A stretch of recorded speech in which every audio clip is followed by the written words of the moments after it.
Are you on? You're all set? Okay. Welcome to the Monday, October 18th, 2021 meeting of the Montpelier Design Review Committee. I will let committee members and staff introduce themselves. Eric Gilbertson, committee member. Steve Everett, committee member. Martha Smirsky, member. Liz Pritchett, member. Meredith Crandall, staff.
Non-insulated, they make an aluminum extrusion that has a thermal break. Oh, wow. There's a tight rubber piece that connects the pieces together, but gives you a thermal break, because otherwise you're going to end up with ice on the inside Oh, my. in the winter when it's below zero. Okay. And that's Leaky enough as far as heating goes, so.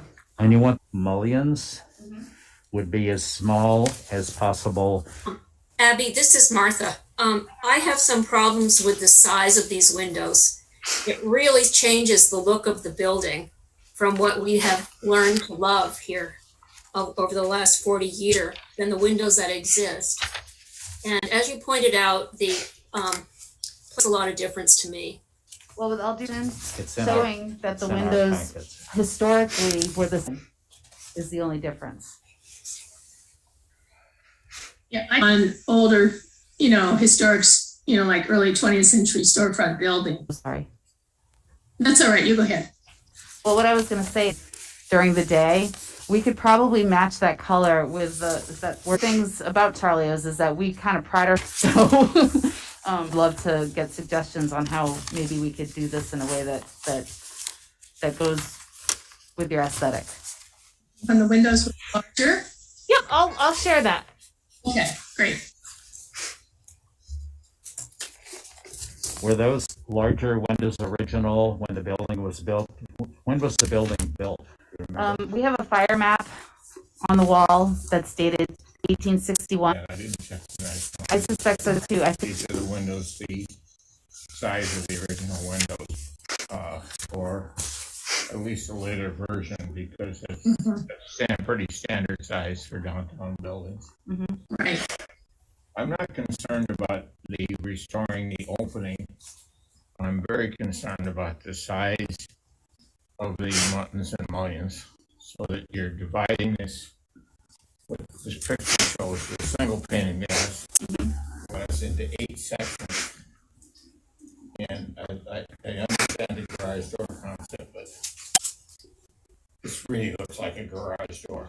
right. I don't know if there are other windows available or what that have much smaller dividers. I agree with you. Again, this isn't necessarily my design. However, I would love to. I mean, but here's Langdon Street. I mean, this doesn't look historic either. Honestly, I mean, the color scheme is beautiful, but again, like this doesn't look like it was original by any means. I mean, Actually, but that being said, in that one, they were actually approved with a black color. And again, the reasoning is the black color Looks like the makes the windows. dividers go away and looks Right. like the open window. right, and I would love This- to do something like that. This one's a little over 6 feet high, and you've got 4 panels, so each of the glass panels is only about that high. Could it be done with, instead of 4 panels, could it be done with 3 panels? I hope so. That'd be great. And the other thing too is that There'd be picture's more somewhat glass and misleading. less, A better configuration yet, I think, because it would reflect, is to make it the whole door into 4 panels.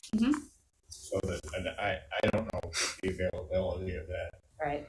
Because it would still have to actually bend. work as a door. So what I'm hearing from you is that you would like to see center mullions as small as possible and fewer panels.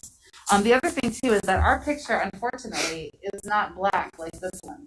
Yes. So if we had black mullions and in fact, when I got this from Jesse, I said, are these frosted panes? Like, what are we doing here? Is this for privacy? Like what? But really, that's just the way the graphic is. It's unfortunate, but that should be black. Because it would be reflecting the inside of the dark bar that I spend most of my time working in. So I know how dark it is in there. It probably won't look like that, in all honesty. You see what I'm saying? the other thing is with the proper aluminum extrusion, you could eliminate the center bar. Oh, right. You could eliminate the center bar and do 3 panels Yeah. across, which would give you more glass. It would, A more traditional window pattern would be just divided vertically and horizontally into 4 panes. the problem there is you've got a 3-foot,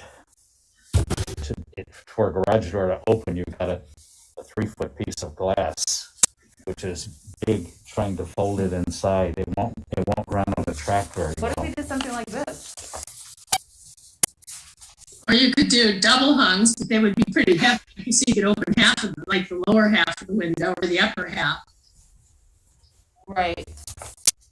Oh yeah, I see what you're saying. The double hung, but for that size, I think that would be hard to open. Well, it They would might be. You'd have They to might. do 2 double hungs. 2 double hungs? And you could, I don't know how you want to ventilate it, but if you want the top open, you could actually probably Right. make it so that the windows drop down rather than the bottom one up, because you're not going to want it open Right. on the bottom.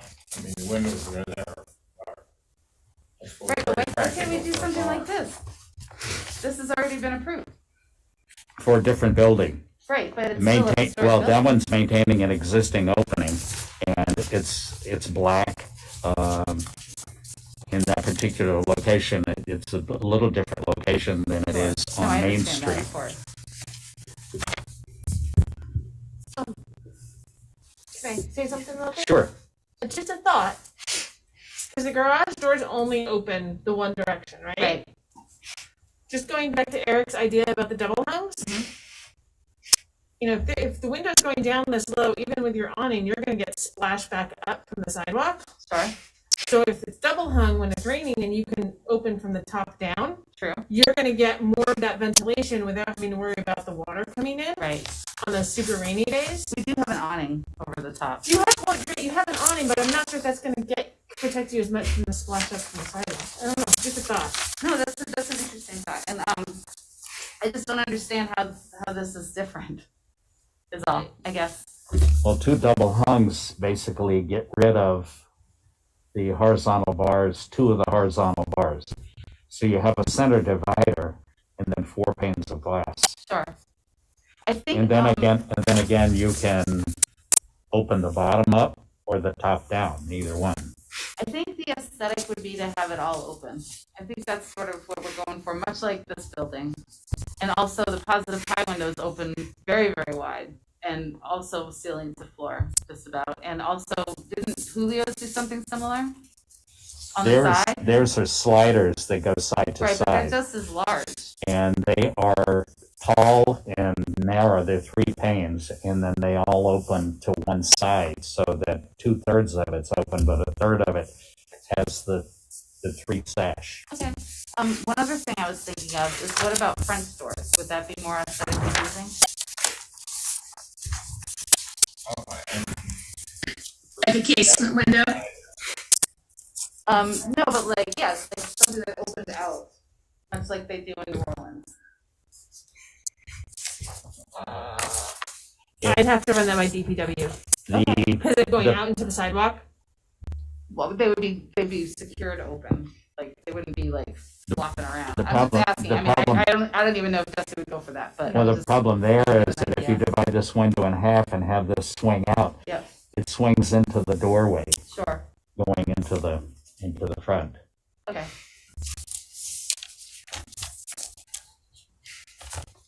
Well, it also swing way out into the sidewalk too. Right. No, I understand what you're saying. Even if they folded, I see.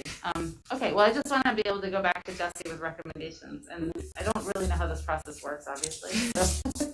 But it can work a couple of different ways. Okay. Right. So the DRC can give you recommendations and then have you go back and redesign and then come back. Okay. Or they can give you actual, like, clear recommendations of a few things to tweak on what you applied for, and then anything within that realm is acceptable. Gotcha. And then we issue the permit within those bounds. So there's a couple of ways this could go. Great. It kind of depends on how they vote. I'd very much like to see it come back, so I agree. Liz and Martha, did you hear what Eric just said? I believe so. Eric, you're asking her to come back, is that what you're saying? And this is a pretty significant building on Main Street. I think we had it. I promise it'll look better than it does now, though. Yeah. Yeah. And, I and swear just, they're gonna let me paint it now. and just so with several options. Number one, with 2 double hung windows on each side, 2 on each side. And again, that would be just a single divider in the middle, horizontally and vertically. Right. So they look like. The other option would be see what it looks like with 3 glass panels instead of 4, with full width glass and no divider in the middle. Put my arcades to work. I think one of the reasons this building is so important too, it's one of the few remaining wood frame buildings from the 19th century in downtown. So most of them burned. Yeah, so it really sort of stands out. Oh, we know. Yeah, you know. We're very proud of it. And Yeah, again, it's great. and, It's a- great. and again, and I would check to see what you can find for a sash with a thermal break, Okay, sounds great. especially aluminum. If it's an extruded aluminum product, it should have a thermal break in it. So otherwise, at 20 below, again, you're going to be iced up on the inside. Right. I have a feeling that in the winter time we won't be utilizing these as much, but I hear what you're saying, and like we Well, definitely. they'll still be closed. Right. And with solid aluminum, it's going to be as cold on the inside of the glass as the inside of the sash as it is on the outside. No, and that's important because I stand about 2 feet away from it. So. And anybody sitting close to it's going to be cold, and then you're going to end up with ice on it because you've got warm air inside against a cold surface, and it will freeze. And then that ice I appreciate that. will melt and get down on the wood underneath. Yep, and that's not great either. Yeah. So whatever you use, a thermal break So thermal break is super important. Gotcha.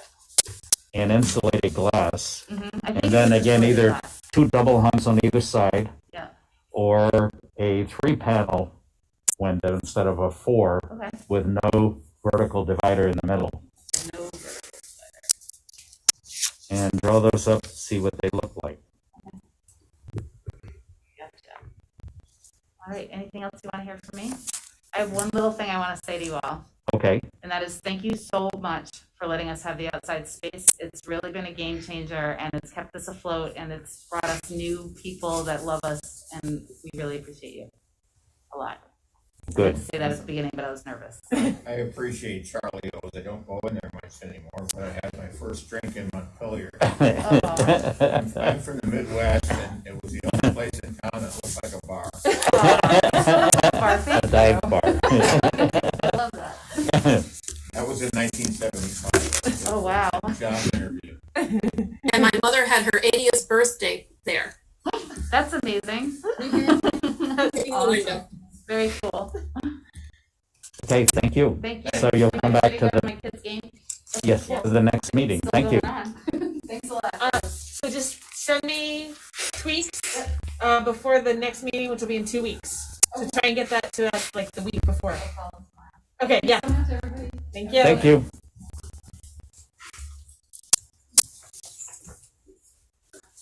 The next application is for 132 Main Street. Main Street Condo Association is, oh, come forward and have a seat. Thank you.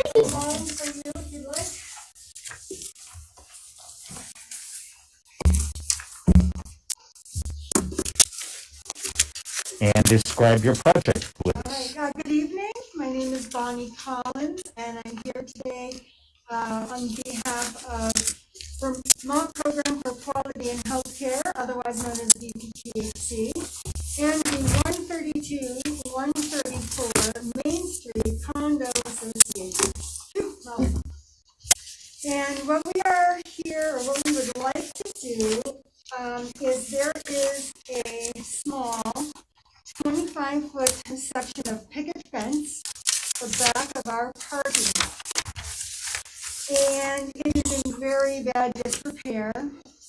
Over the years, snow plows plowed the snow up to it. There was a little gate that was open, but it has flopped backwards and now is sort of rusted and rotted in place, so we can't even close the little gating section. It's on there anyway, in my opinion. But it's in very bad disrepair, so we feel like it should be replaced. So we got a couple of quotes to replace it with the same exact thing, a picket fence. But we also thought maybe perhaps it would be just as better an idea to replace it with a split rail fence, which is still aesthetically pleasing, but would allow water, debris, and snow to move through back and forth without causing lots of damage. Be a lot sturdier. Also, the existing fence has 5 4x4 upright posts that support that fence. They are just in the dirt, and they are rotting off, so they're very wobbly. You can shake the fence back and forth.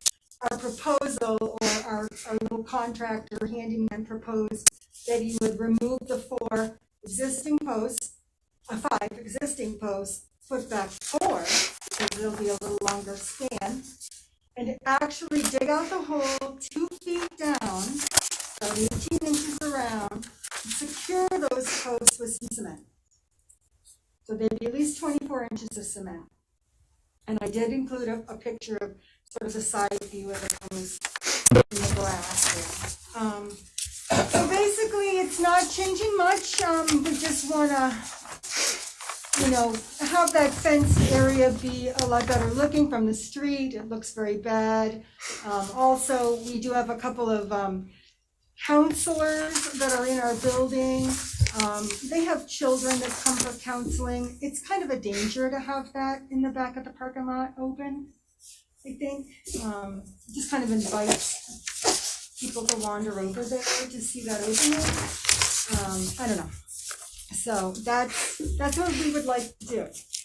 You're planning on real wood, not the plastic fence? Real wood, no, this would be a pressure treated or cedar. Cedar is what we've looked into, and then it would be painted white.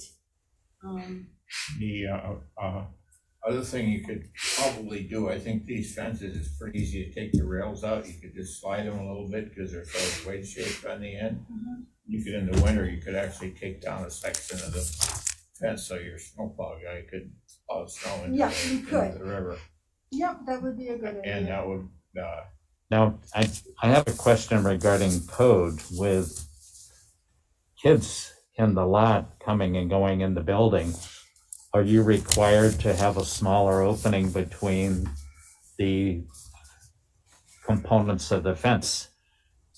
I'm not Because, exactly sure. I guess I would have to ask our insurance company if they think that fence would be okay. It's not our, it would only be one of the building's tenants who has the right, potential. It's a potential. We see children in the but in parking lot. a public space where there are kids there, Yeah. potentially kids there, Right, you may be required to have a smaller opening right. between the components, which is why, my guess is why the picket was there. I think Because they- originally the picket was there because the church next door Mhm. has a picket. Theirs is a little larger of a version, it's a different version, but we have no idea when that original picket fence actually went in. But the theory was it probably just went to blend with the church next door. We would, originally, I had submitted proposals for a picket, to replace the same, just Right. replace same as a picket fence. So that is still an option on, that we would go for. If a railing, a split rail, say like they had an unsafe opening or offered some sort of code. We have prices for both. The split rail fence, to be honest with you, will be cheaper. Yes, It's more expensive to do the split rail, but we were also just thinking of the water and the flow, the split rail does catch more, but, Bonnie, whatever would be the most appropriate to replace this, fence that's in disrepair. One thing that occurs to me is that the picket fence, if you're looking at the picture, one of your pictures here, view 1, it shows that aesthetically it blocks the view of the foundation on the other side of the river, which is a lot more attractive to me than looking at that foundation. So I could see the real benefit of a picket fence. Of staying with the picket, yeah. Yeah.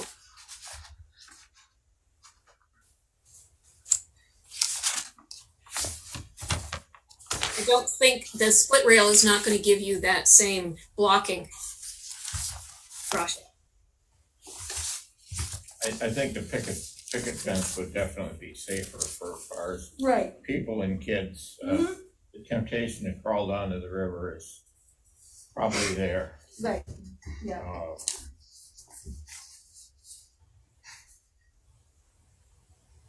Probably easier to climb on up and over a picket fence, a split rail fence too, than the picket fence. If you use treated wood posts for the picket fence, it would probably last. It would a last long, longer, long and we time. would still, even if we went, if we change it and we go with the picket fence, we would still like to put the cement around the posts. yes, no, Just to that's add that extra. a really good idea. I think that's really a necessary thing for stability, in case a car backs into it, you are gonna get the snow against it, it's just gonna give it that little extra, because we certainly don't want anything happening to it and, you know, pieces ending up in the river. And Right. right now, that's a distinct possibility as it sits now. We're Yes. really kind of concerned that it's not gonna make it another winter without going in the river. The other issue with the split rail fence is it's more subject to vandalism because you can move the rails out and they just get tossed in the river. Yeah, well, originally, we, at home, we screwed ours together. Yes. You know, we put them in and screwed it together, secured them. That was originally the way I had figured we would do it, but then, Mr. Gilbertson mentioned, you know, maybe removing them for the snow to, you know, like, they can bring their big backloader and once every great while to remove the snow, but I agree with pretty much everything as far as the view is gonna be better if it's picket. It does match the church next door, so if you're walking down the sidewalk, it would be better. Either way, we definitely need to remove the fence, and I would certainly submit pictures, you know, tomorrow of the picket.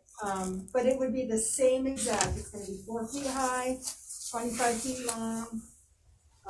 If you're replacing what was there, you don't need to give us new pictures or come back if you're replacing what's there.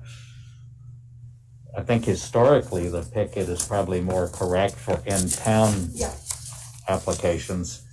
That plus a combination of the picket being safer for kids who might be in the lot.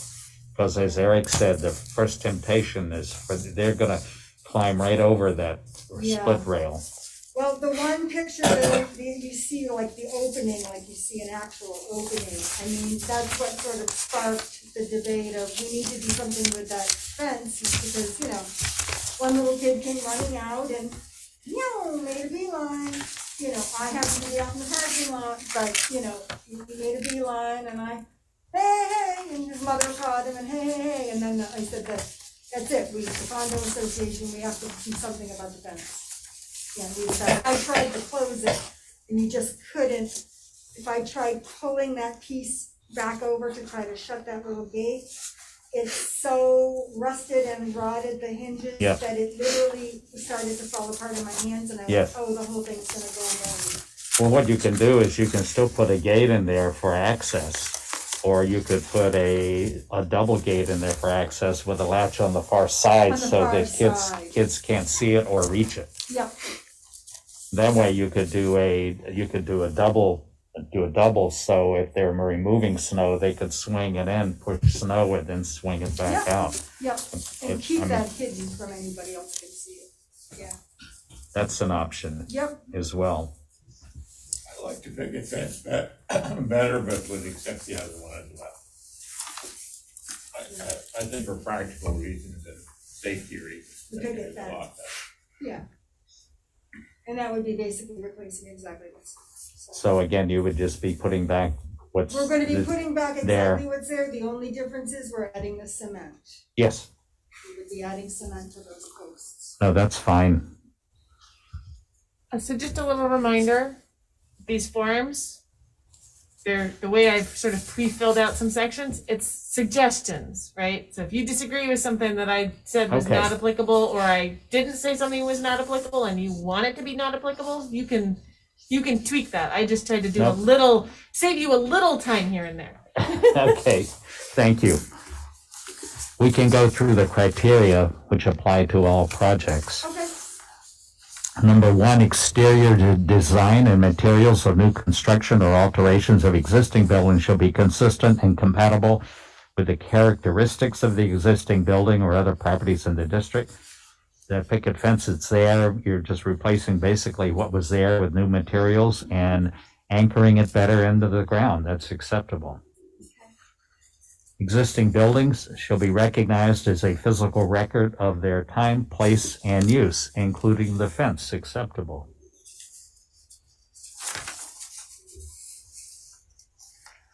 Landscaping, screening, and site furnishings. Projects within the design review overlay district and subject to the landscaping requirements in section 3203 shall consider the following: site furnishings, including fencing, seating, and other types of site furniture visible from the street or side yards. And does landscaping obscure or undermine key architectural patterns or elements of the historic buildings? And that is acceptable. So just replacing the picket fence, again, for historic appearance and for safety reasons. All in favor of the application, speak your names. Eric says yes. Martha says yes to picket fence. Liz says yes. And Steve says yes. So the picket fence is approved. Again, I think, on heading Yeah. there yourself. Yep, With a picket. Yep. And then, that for the contractor guy to say, Yep. go ahead. and that's the option. Probably just have them, get, you know, it's another, we don't know how long this fence is, Long a time. long time, yeah. So Steve's filling out this form. You have a pen up there where you can sign it, and then you'll give it back to me, and we'll get that permit issued in the next couple Okay. days.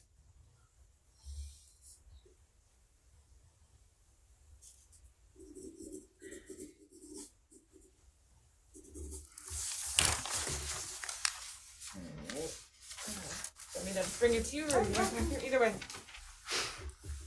And there's a spot for you to just sign right there. Thank you very much for coming. You guys are- Awesome. Thank you very much.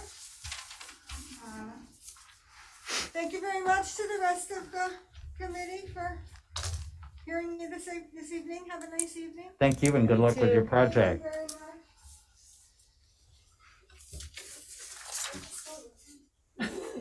So there's nobody else here for this one, so it's okay, but thank you. Okay, we can go to the next application for 20 Baldwin Street. Owner Alex Halaz and Paul Reed, Threshold Building and Design applicant. Remove and replace existing deck, replace existing patio and add a new walkway. So we've got Will Shabon on for that. Okay, you want to describe your application for us? It's pretty straightforward. As you can probably see from the application, there is a essentially failed pressure-treated deck of unknown historical era, essentially at grade, and the clients just want to replace it with something a little more durable and a little less chunky in the railing detail.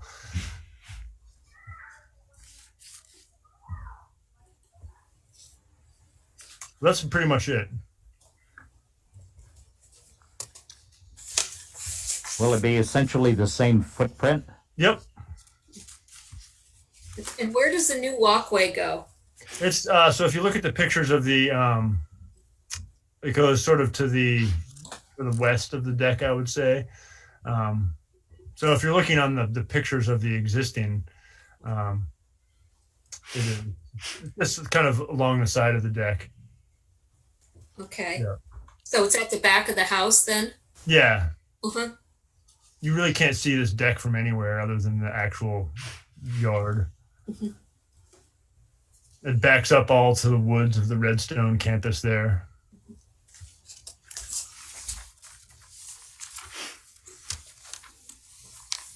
You're just gonna continue the stone around the outside of the deck? Yeah. Yep. There's like the ever so subtle, they like push a wheelbarrow through there from time to times, and it's just that slight gentle grade to basically just level it out essentially.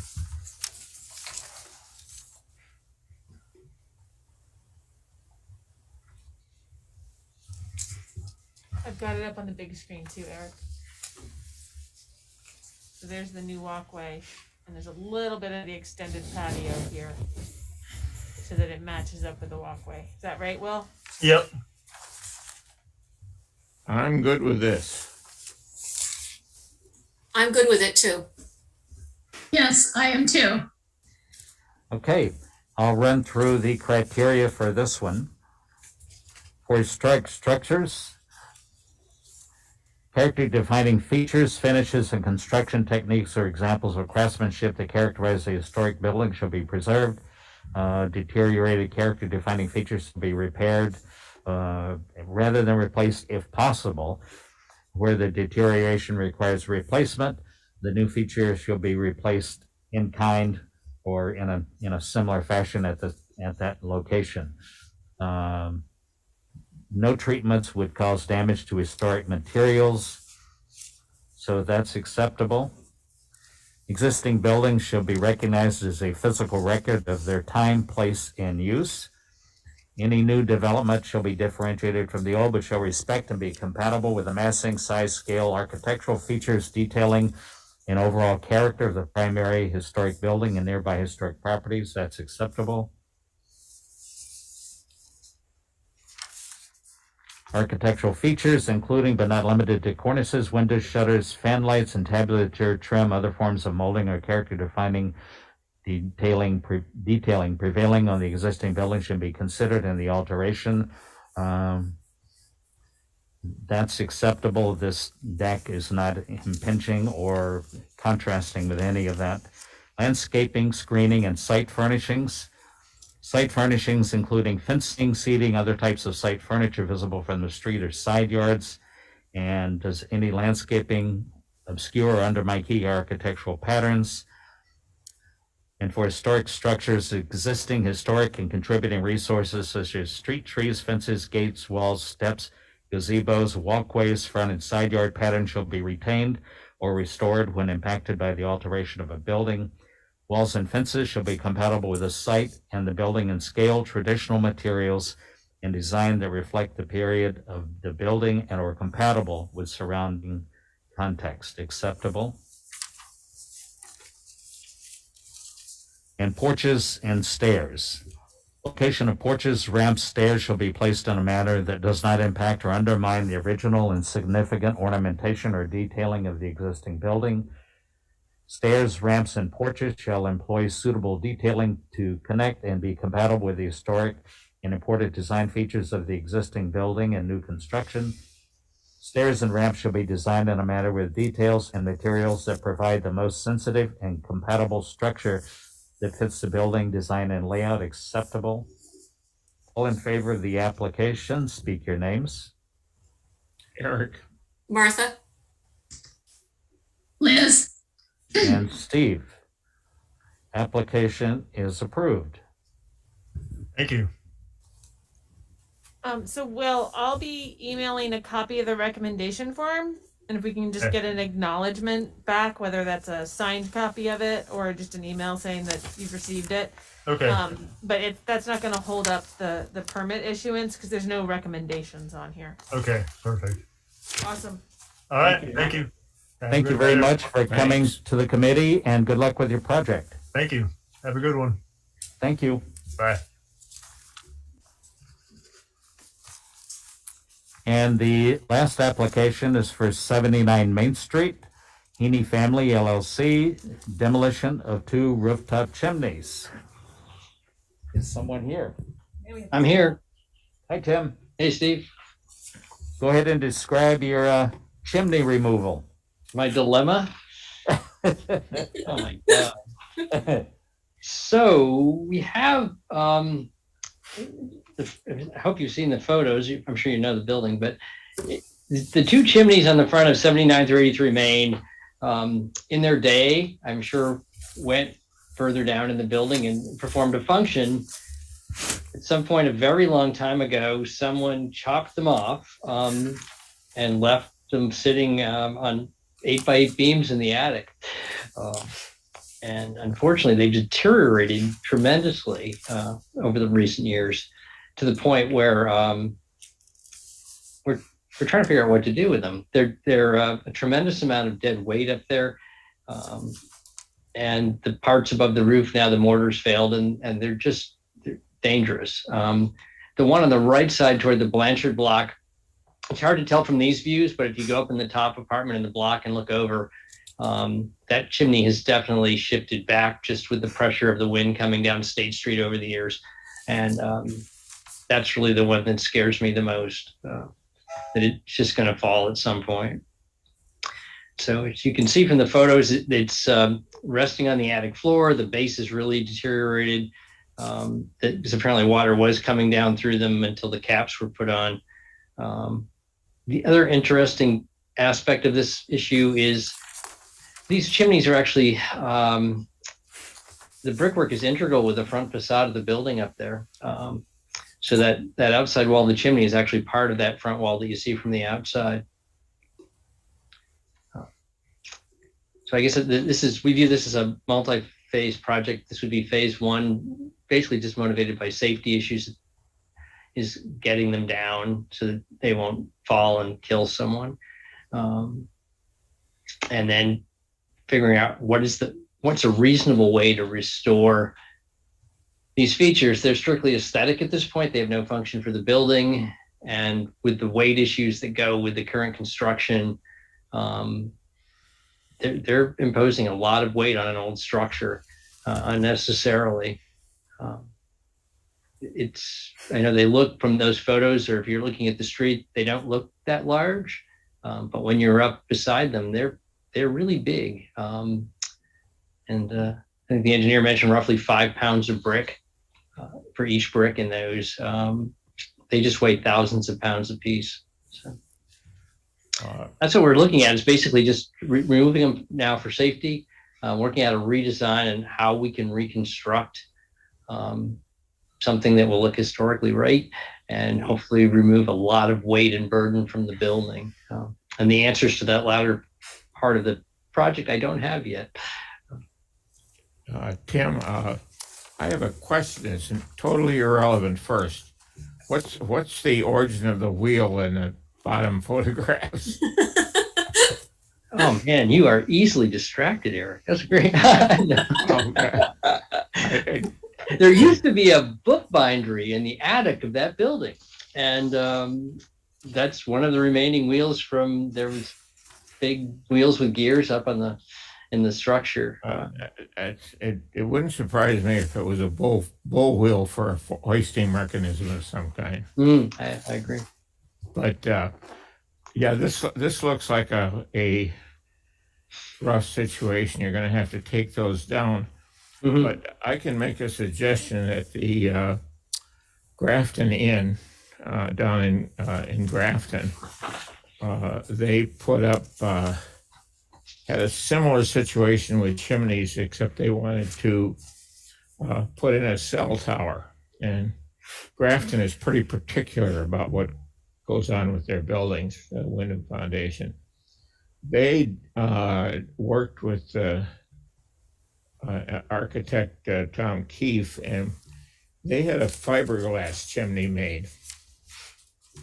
And you can't tell from the ground that it's a fiberglass chimney.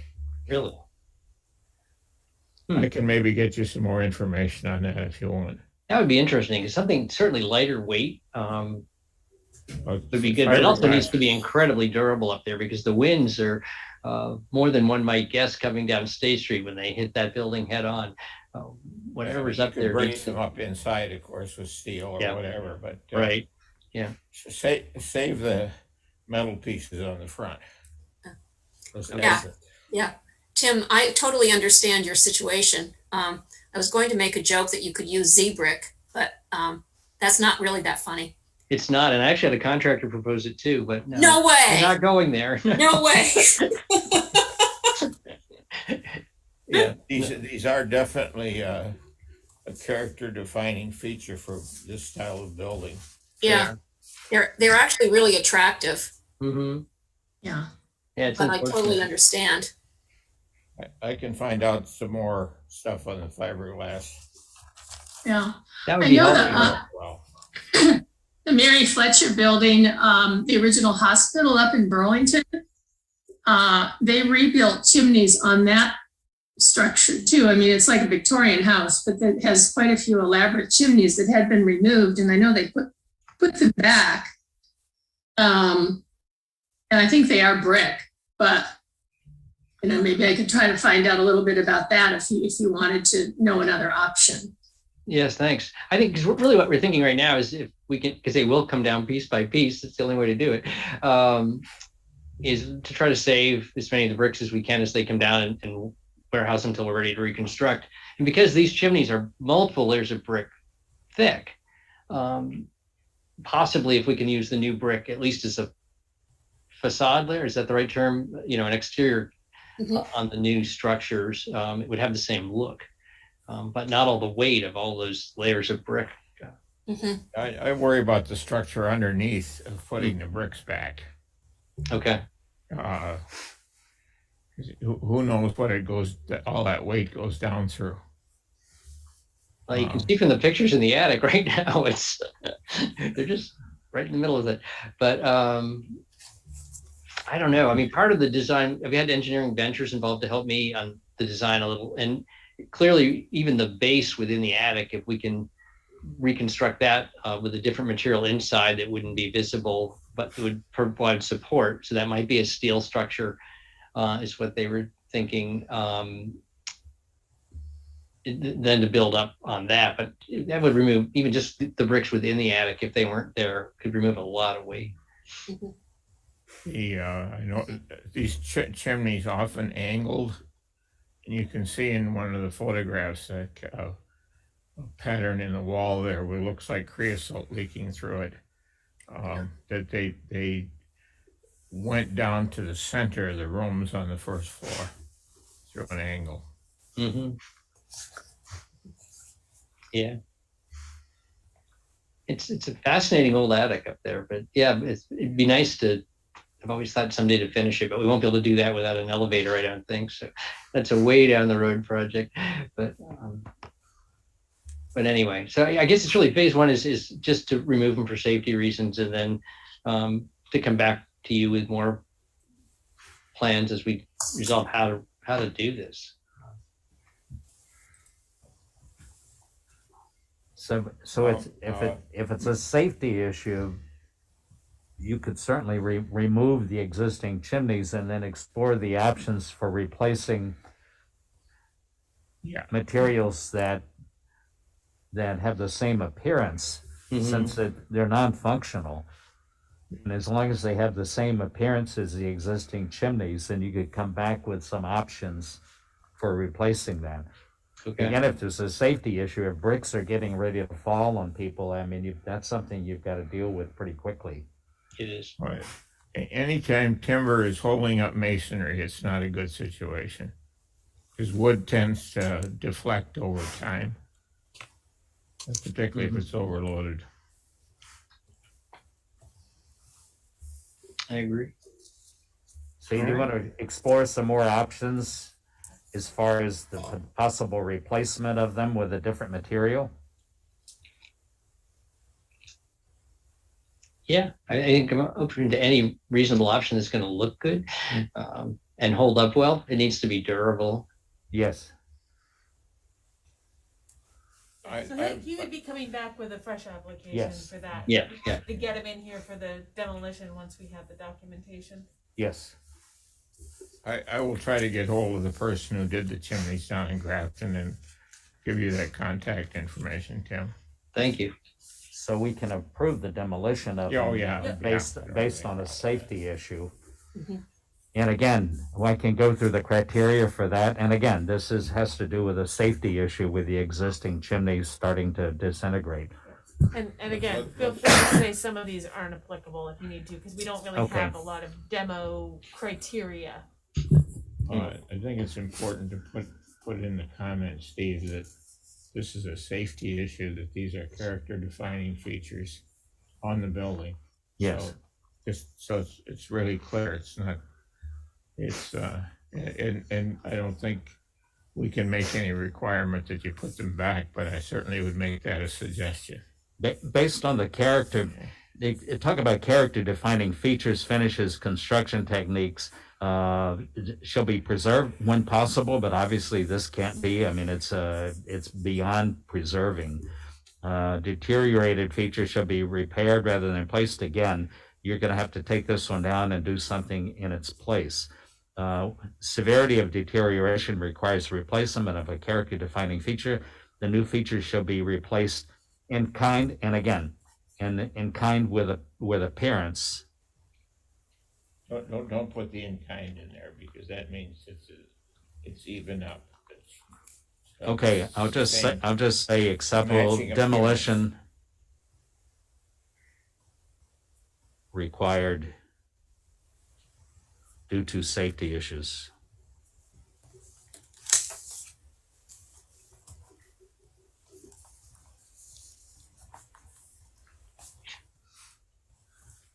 And then down below, again, for the same reason, demolition required due to safety issues, alterations to buildings called for by public safety, accessibility, and fire code shall be designed to maintain the character of construction materials and features to the maximum extent feasible.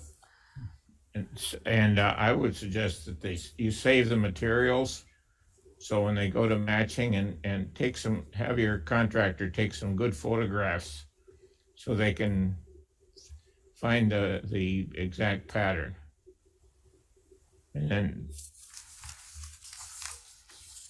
the brick pattern. save the bricks and, good close-up photographs with a scale. Not the whole thing, but a part of it, and save the iron S's on the. And I'm just making that notation here that the bricks removed in the demolition process.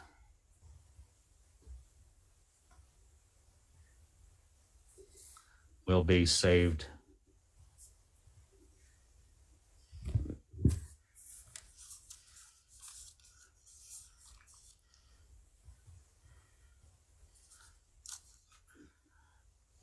For replication and replacement.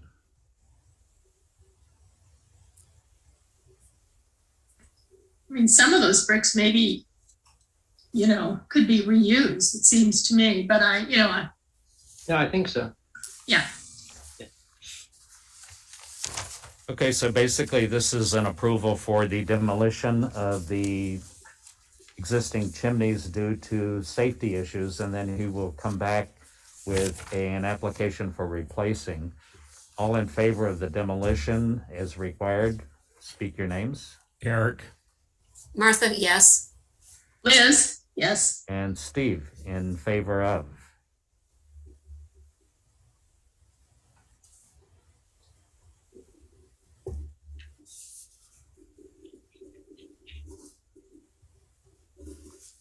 And you can get in touch with Meredith when you come up with some ideas for replacement. Yep, so we'll, Tim, so this is gonna go before the Development Review Board in 2 weeks, right? And so they'll get a copy of this recommendation form, I'll get it scanned and sent to you ahead of time. Okay. And when it comes time to rebuilding the chimneys, that should just be design review. I can't imagine that would go back to the Development Review Board, but we do need to go to the DRB for this demolition. Okay. And so, we've got, if you have any other reports, because we talked about those, that you might have some additional reports, it'd be good to have those before we go to the DRB, but I think that this review at Design Review Committee will be helpful for you. I also have a couple, I'll forward them to you tomorrow. I have a couple of emails from Bob Gowans, Chief Gowans, and Chris Lumbra about it. That'll go into the file for the DRB. Okay. But I'll be in touch. Thank you. Yep. Welcome. Sounds good. Thanks, everyone. Thank you, Tim. Good luck with your project. Good night. Thanks. Has everyone had a chance to look at the meeting minutes of October the 4th? Yes, move approval. and I second it.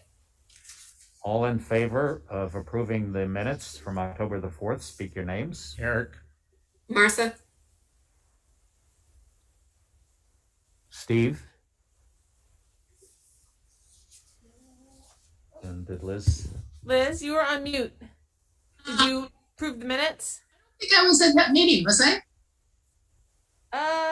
yeah, I think you were. I have you in the minutes as being there, but maybe the minutes are wrong. Yeah, I was. I'm sorry. I was away, but I did come in. I did call in I was in California. I was thinking I wasn't at that one. I'm just about done. Okay. And does anyone have any other business? If not, do I hear a motion to adjourn? Eric moves. and I'll second it. This is Martha. All in favor of adjournment, speak your names. Martha? Liz? Eric. And Steve. Meeting is adjourned. Thank you. Thank you.